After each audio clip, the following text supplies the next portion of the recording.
A gente sempre pede aos pais que procurem manter os filhos silenciosos, não silenciosos, mas evitar que eles façam muito barulho durante a pregação. Eu sei que você quer assistir o culto, de repente seu filho está falando alto, ou está gritando, está inquieto, é natural. Então, às vezes a gente perde muito tempo tentando acalmar a criança, não é? E aí já o contato do pregador com a audiência já foi. Então, se ele começar, por gentileza, você pode sair um tempinho. Tem uma sala aqui que é chamada de Crying Room, onde você pode ficar com seu filho, e tem uma tela onde o culto é transmitido, tá bom? E aí você pode cultuar conosco a partir dali. Eu quero falar hoje sobre santidade, particularmente na área da sexualidade. E eu queria ler com vocês a primeira carta de Paulo aos Tessalonicenses, capítulo 4, de 1 a 8. Queria que você abrisse sua Bíblia e acompanhasse a leitura. Primeira carta de Paulo aos Tessalonicenses, capítulo 4, de 1 a 8. Finalmente, irmãos, pedimos a vocês e os exortamos no Senhor Jesus, que assim como aprenderam de nós a maneira como devem viver e agradar a Deus, e efetivamente estão fazendo, que vocês continuem progredindo cada vez mais. Porque vocês sabem quantas instruções demos a vocês da parte do Senhor Jesus. Pois a vontade de Deus é a santificação de vocês, que se abstenham da imoralidade sexual, que cada um de vocês saiba controlar o próprio corpo em santificação e honra, e esse versículo foi o que eu usei para falar para as crianças, não com desejos imorais como os gentios que não conhecem a Deus, e que nessa matéria ninguém ofenda nem defraude o seu irmão. Porque contra todas estas coisas, como já antes avisamos e testificamos, o Senhor é o vingador, pois Deus não nos chamou para a impureza, e sim para a santificação. Portanto, quem rejeita essas coisas não rejeita uma pessoa, mas rejeita Deus, que dá também o seu Espírito Santo a vocês. Amém? Vamos orar. Ó Pai, estamos diante da Tua palavra e nós pedimos que o Senhor nos dê iluminação para entendermos o que Paulo quis dizer naquela época, para que também saibamos o significado dessas palavras para a nossa época, para nós hoje, porque nós queremos Te obedecer. Permita, Senhor, que entendamos, dá-me graça para que eu possa expor com clareza e de maneira direta a Tua palavra ao coração do Teu povo. Em nome de Jesus. Amém. Queridos, o tema é sobre pureza sexual e a gente entende que esse é um tema extremamente importante. A gente vive numa sociedade devassa, onde a prática da imoralidade é vista com naturalidade. Namorados têm relações sexuais, quando não, mesmo entre os evangélicos, têm relações sexuais antes de casar, ou então tem um namoro onde carícias e a palpação das zonas erógenas fazem parte, e temos o adultério como uma coisa comum que acontece com frequência, e enfim, todo tipo de desvio na área sexual, todos eles contemplados na Bíblia e por ela condenados também. Nós somos diferentes, nós somos santos, não no sentido de perfeitos. A palavra santo significa separado. Separado do mundo para servir a Deus. A nossa ética não é a mesma ética do mundo. E nós não usamos o nosso corpo da mesma maneira que o mundo usa. Nós queremos usar o corpo para a glória de Deus. Muitos cristãos têm dificuldades em fazer isso. Alguns são escravizados à imoralidade, alguma forma de pornografia, por exemplo, ou então de outras práticas das quais eles não conseguem se livrar. Mas a vontade de Deus permanece a mesma e, como nós vamos ver, Ele nos auxilia nessa área também. Eu queria, então, a sua atenção para esse ponto. Deixa eu lembrar para vocês qual é o contexto em que Paulo escreveu essas palavras aqui.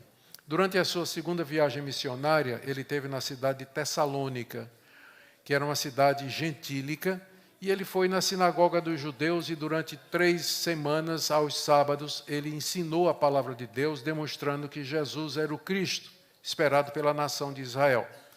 Quando os judeus rejeitaram a Paulo, ele foi para os gentios e ali começou, para os não-judeus, e ali ele pregou a palavra e nasceu uma igreja. Não demorou muito que os judeus incrédulos botaram Paulo para fora da cidade. Começou uma perseguição. Paulo saiu e depois ele tentou voltar para auxiliar a igreja que ele tinha plantado, que era uma igreja recente, era uma igreja nova, de recém-convertidos, e que precisava de orientação. Ele não conseguiu voltar, provavelmente porque os judeus incrédulos barraram a entrada dele na cidade. Então ele mandou Timóteo, que era seu auxiliar, para ver como estava a igreja. Timóteo foi e trouxe notícias.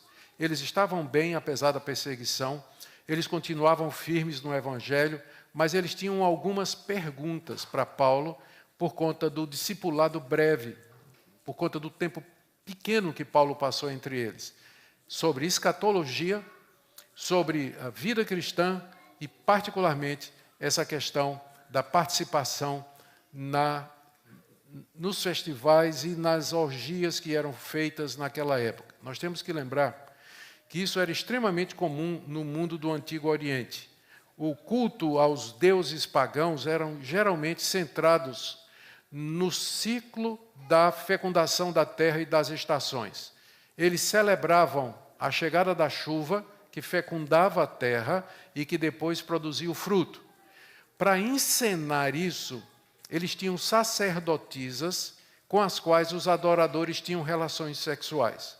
No templo de Afrodite, no templo de Dionísio, no templo de Baco, que é o deus do vinho, no templo deles havia salas onde havia essa prática chamada de prostituição cultual. As sacerdotisas se deitavam com o adorador com o objetivo de encenar a fecundação da terra e a produção do fruto. Os tessalonicenses viveram tudo isso.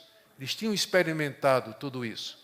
E agora eles conheceram o Evangelho, conheceram a Cristo e a demanda para que eles vivessem uma vida santa. Para ajudá-los, então, o apóstolo Paulo escreve isso que nós temos aqui na sua primeira carta, capítulo 4, de 1 a 8. Eu quero dividir em 4 partes o que eu vou falar para vocês. Em primeiro lugar, Paulo relembra que quando esteve lá pregando o Evangelho, ele tinha dado instruções para os tessalonicenses sobre a vida cristã. Na segunda parte, nós vamos ver que Paulo afunila isso aí e foca na santidade como sendo a vontade de Deus para eles. Na terceira parte, ele explica, em termos práticos, o que é que significa ser santo. E na última parte, ele dá 5 motivos para que você obedeça, para que você viva uma vida de pureza e de santidade. Então, nós vamos lá começar, em primeiro lugar, versos de 1 a 2. Paulo, quando esteve com eles, tinha dado instruções sobre a vida cristã. Permita que eu leia mais uma vez, versos 1 e 2. Finalmente, irmãos, pedimos a vocês e os exortamos no Senhor Jesus, que assim como aprenderam de nós, ele está se referindo a quando ele estava lá com eles, aprenderam de nós a maneira como devem viver e agradar a Deus, e efetivamente o estão fazendo, que vocês continuem progredindo cada vez mais, porque vocês sabem quantas instruções demos a vocês da parte do Senhor Jesus. Quando Paulo esteve lá com eles, ele não somente pregou o Evangelho, não somente demonstrou que Cristo era o Messias, de acordo com a Escritura, mas Paulo também ensinou sobre santidade, sobre a vida cristã, como eles deveriam viver. Porque o cristianismo não é só um conjunto de ideias e conceitos nos quais você crê, mas ele é também um caminho, que, aliás, é o primeiro nome para o cristianismo que nós encontramos no livro de Atos. A princípio, o cristianismo foi chamado de o caminho, exatamente porque é um caminho, é prático, você vai numa direção. Não é só somente você aprender um monte de doutrinas, mas você viver, andar e caminhar de acordo com a vontade de Deus. Tudo isso Paulo ensinou quando esteve lá com eles, pregando o Evangelho. E Paulo aqui diz, eu exorto vocês, a vocês progredirem nisso. Por que progredir? Porque a santificação, que é o que Paulo está se referindo aqui, é alguma coisa que acontece gradualmente. e que vai acontecer todos os dias da sua vida. Nunca vai chegar um momento em que você seja perfeito, sem pecado, e um ponto em que Deus não precise lapidar o seu caráter de alguma maneira, através da palavra, através da provação, através de qualquer outra coisa que Ele mande. Enquanto que a justificação, o perdão de pecados, é um ato de Deus, e esse ato ele é único, e ele não representa uma experiência para nós. O novo nascimento, sim, mas a justificação é um ato de Deus. Depois da justificação, vem a próxima etapa, que é a santificação. Quando Deus vai fazer com que você cada vez mais abandone o mundo e viva para Ele. É bom lembrar que santificação é uma palavra cujo radical na língua grega significa separar. Separar. Portanto, ser santo significa ser separado e não perfeito. E nesse sentido, todos os crentes são chamados de santos na Bíblia. Não há essa. Foi só depois, durante a Idade Média, no catolicismo romano, que se fez uma separação entre o crente normal e aqueles crentes extraordinários, São Benedito, São Joaquim, São Pedro, São Paulo, que obscureceu o sentido da palavra santo. Todos os crentes, por definição, são santos, porque eles foram separados do mundo para servirem a Deus. Paulo tinha dado essas instruções, e ele diz aqui: eu exorto vocês, em nome do Senhor Jesus, que vocês progridam nisso, que vocês continuem nisso aqui. A autoridade de Paulo não vem dele, mas vem do Senhor Jesus Cristo, e como apóstolo de Cristo, ele podia ordenar essas coisas. E aqui está uma coisa que eu gosto muito do apóstolo Paulo, é meu autor predileto do Novo Testamento, sem demérito dos demais, não é? É que Paulo, ele sempre explica a razão das orientações que ele dá. A gente, em exegese, a gente diz que todos os imperativos de Paulo são baseados no indicativo dos verbos. Primeiro ele explica e em seguida ele manda. As ordens estão baseadas em fatos, em ideias e conceitos. Como por exemplo, ele podia, como apóstolo de Cristo, simplesmente chegar e dizer: olha, acaba com esse namoro sujo aí no meio de vocês, acaba com essa fornicação que está havendo no meio de vocês, vocês parem com esse adultério, porque senão vocês serão condenados e lançados no inferno. Ponto. Ele podia fazer isso. Mas ele gasta quase um capítulo todo para explicar por quê. Porque quando a gente entende por que a gente tem que viver uma vida santa na área sexual, fica mais fácil a gente fazer. Só receber uma ordem para ser santo e não saber o porquê eu devo ser santo, como eu posso ser santo, não vai ajudar muito. Por isso que Paulo sempre explica a razão das ordens que ele dá, das instruções que ele dá. Então é isso o meu primeiro ponto aqui. O verso 2 diz: vocês sabem quantas instruções demos a vocês da parte do Senhor Jesus. E a santificação faz parte dela. Mas, pastor, nós somos calvinistas. Nós acreditamos na predestinação. Deus nos escolheu para ser salvos. Então, não importa de que maneira eu viva, eu vou ser salvo no final. Vai não. Porque onde não há santificação, não teve justificação. Quando Deus nos justifica, Ele nos regenera, Ele muda o nosso coração e a partir daí uma vida nova começa. Se não tem santificação, não houve salvação. As duas coisas andam juntas. Você vê que Paulo, quando esteve lá em Tessalônica, ele deu muitas instruções e entre elas a instrução de santificação. Sim, calvinistas creem na santificação, pregam a santificação e ensinam que isso é um dever de todos nós e que, se você não tiver a santificação, dificilmente você teve a justificação. Segunda coisa que Paulo ensina, segunda parte, ele especifica a que instrução em particular ele está querendo tratar. Ele diz isso aí no verso 3. Pois, então, o pois aí, a conexão é a seguinte: eu dei uma série de instruções a vocês e eu quero que vocês progridam nela, pois a vontade de Deus é a santificação de vocês. Então, eu estou insistindo com vocês para que vocês Façam aquilo que eu instruí, porque essa é a vontade de Deus para vocês. A vontade de Deus para vocês é isso aí. Como é que Paulo sabia disso aí? Nós temos que fazer uma distinção entre duas vontades de Deus. Uma é a vontade pública declarada de Deus que você encontra na Escritura e que é acessível a todo mundo. Então, se você chegar e me perguntar, pastor, qual é a vontade de Deus para a minha vida? A primeira resposta que eu vou lhe dar é que você seja santo. Porque a partir daí, tudo mais se resolve.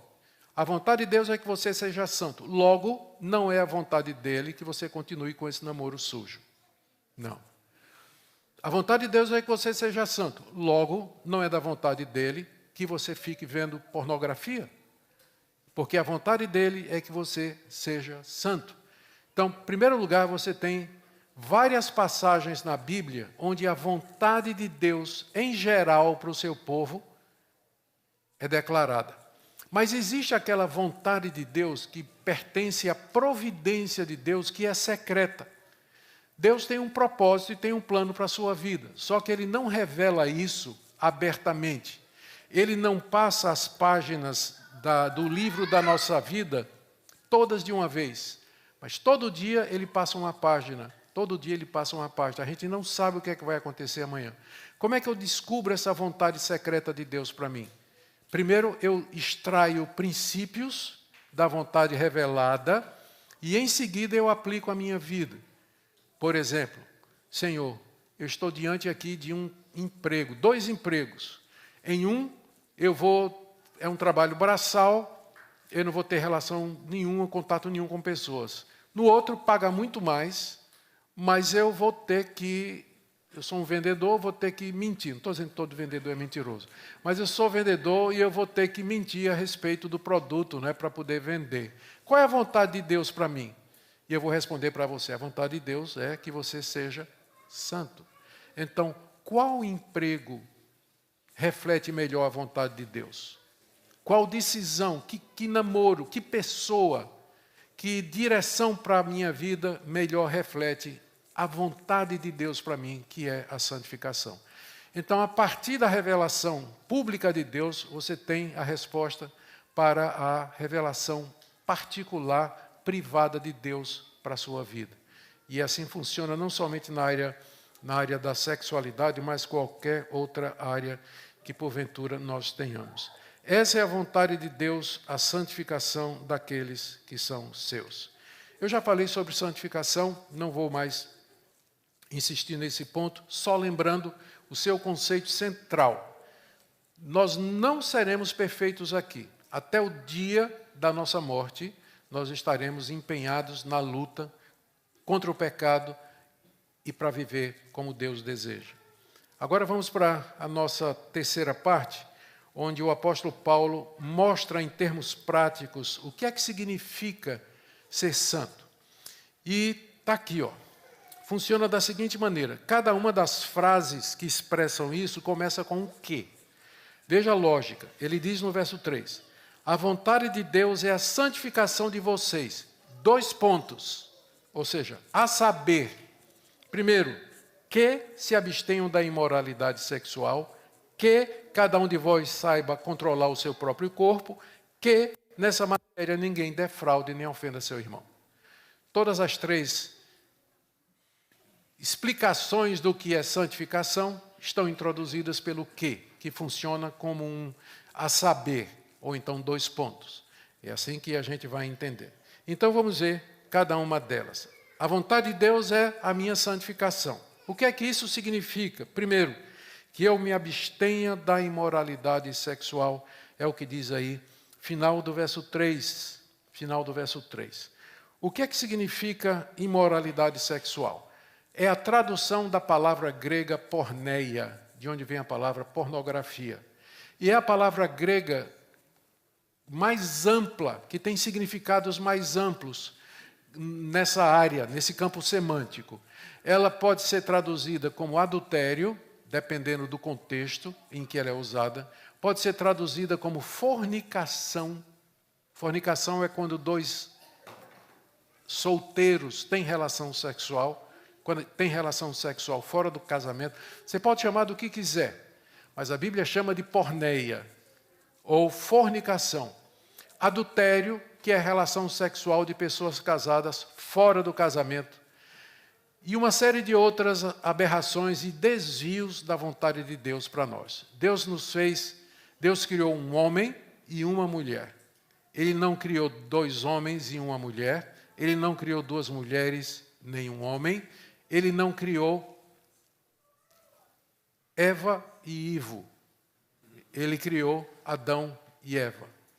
A vontade de Deus para a nossa sexualidade já se reflete na criação. Essa é a vontade dele para nós. Então, diante disso, eu tenho que me abster da porneia. Porneia é todo uso errado do meu corpo, uso errado da sexualidade. A sexualidade em si é uma coisa muito boa. Ela foi dada por Deus. Eu acredito, inclusive, que a alegria sexual, deixa eu refazer. Eu acredito que nós somos o povo na face da terra que deveria mais ter alegria e prazer no sexo. Porque nós entendemos o que é, por que é que ele foi dado, e podemos fazer isso com alegria e gratidão dentro do casamento. É uma coisa boa. Ele se torna uma coisa errada quando você quer satisfazer os seus desejos sexuais da maneira errada, com a pessoa errada, na hora errada. E aí então se torna porneia.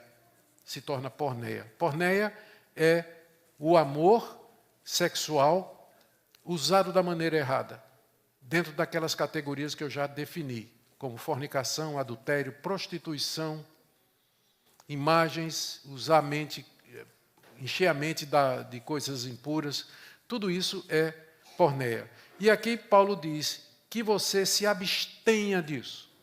Então, a vida do cristão é uma vida de abstinência da porneia.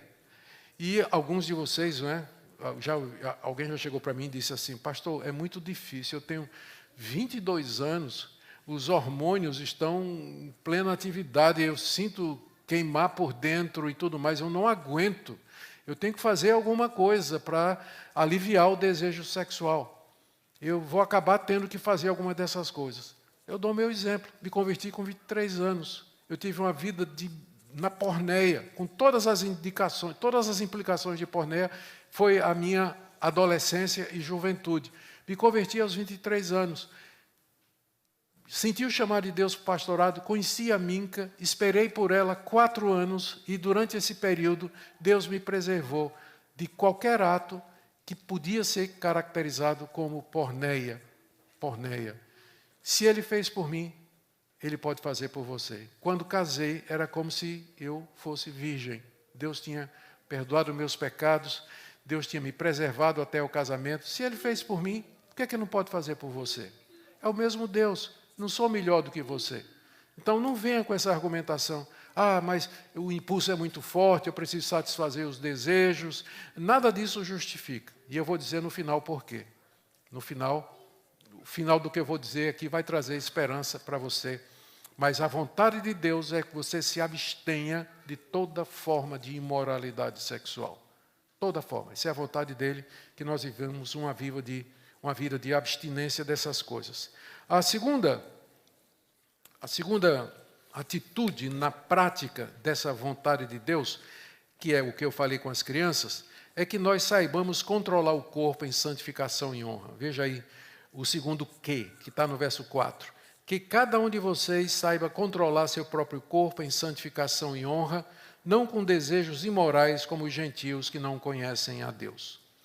Quando ele diz que você saiba controlar o seu próprio corpo, significa que o corpo tem desejos descontrolados. E que às vezes o corpo quer coisas que não pode ter. Como eu disse, é natural. Deus nos fez pessoas sexuadas, nós não somos como os anjos. Nós somos seres que têm desejos e paixões na área sexual. Mas nós não devemos atender a esses desejos da maneira errada. Nós devemos controlar o nosso corpo e conduzi-lo a uma vida Paulo chama aqui, de santificação e honra. Isso significa não envolvimento em prostituição, fornicação, pornografia, cuidar do olhinho o que vê, cuidar do boquinho o que fala, tudo isso que nós temos falado aqui. Nós temos que aprender a controlar o corpo e não atender às demandas que ele coloca sobre nós, porque é isso que muita gente usa para defender algum tipo de impureza sexual.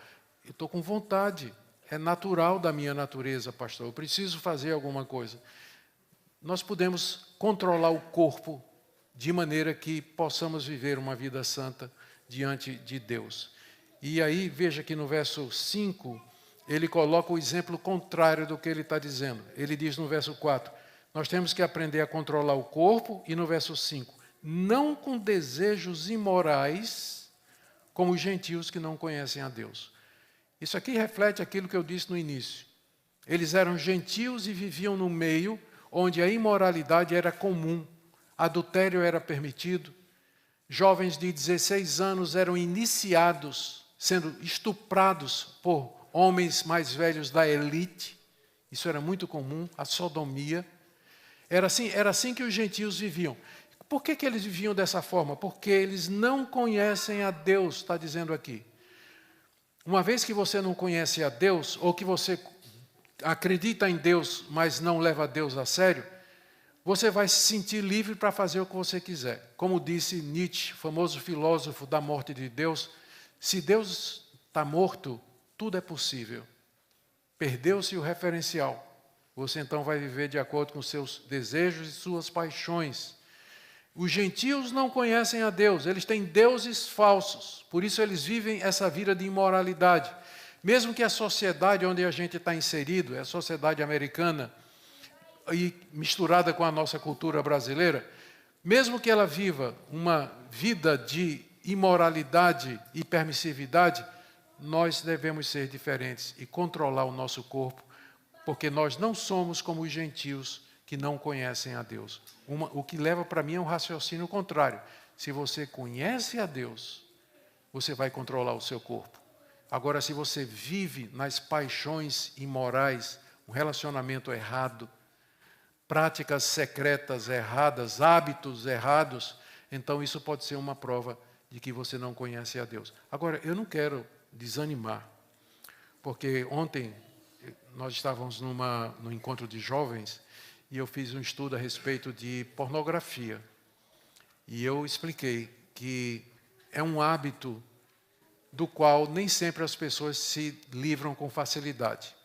Você estava acostumado a ver pornografia, você conheceu a Deus, e agora você sabe que aquilo é errado.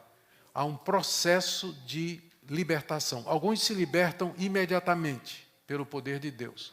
Outros vão levar um tempo. Não muito, viu? Não use o que eu estou dizendo para justificar a permanência nisso. Mas vai haver um tempo, um processo, até que você substitua esse hábito por um hábito correto de pôr os seus olhos naquilo que edifica a Deus. Então, vai ter quedas, vai ter reincidência. Não desista, não se entregue.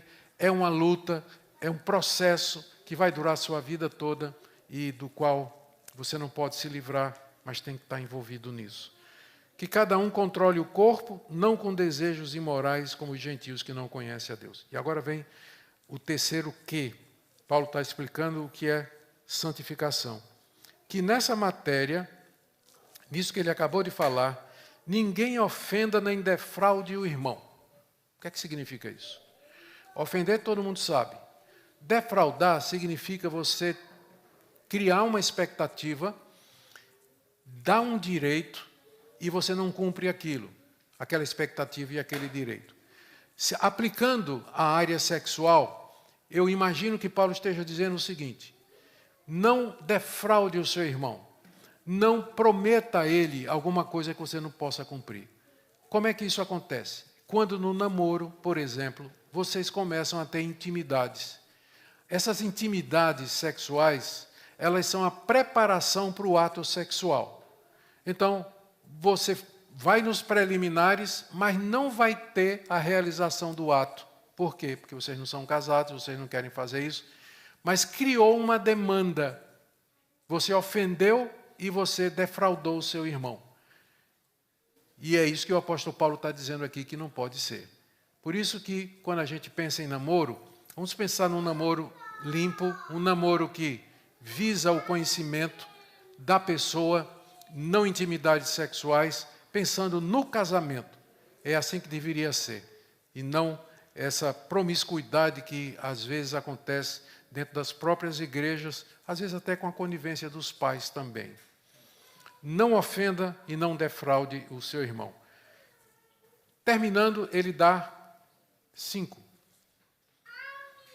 motivos pelos quais nós deveríamos obedecer. E eu queria que você prestasse bem atenção, porque esse é bem o estilo do apóstolo Paulo. Ele diz qual é a vontade de Deus, ele demonstrou praticamente, e ele agora dá as razões pelas quais você deveria obedecer. A primeira delas é que Deus é vingador de quem comete essas coisas. Veja o verso 6. Que nessa matéria ninguém ofenda nem defraude o seu irmão. Ponto. Porque, que introduz a explicação, contra todas estas coisas, como já antes avisamos e testificamos, o Senhor é o vingador. Deus vai vingar o irmão defraudado, o irmão que foi ofendido. Deus vai chamar você para prestar contas do uso errado do seu corpo. Deus é vingador, isso significa que Ele não deixa passar em branco, que cedo ou tarde Ele vai chamar você pelo uso errado do seu corpo. Você vai colher as consequências. Você talvez diga assim, talvez Deus vai me tratar de uma maneira diferente, vai fazer uma exceção no meu caso. Não, Ele não vai fazer isso. Ele é vingador dessas coisas, Ele presta atenção. É importante para Deus isso aí. No contexto dos Tessalonicenses, isso pareceria muito estranho. Por que Deus é vingador disso aí?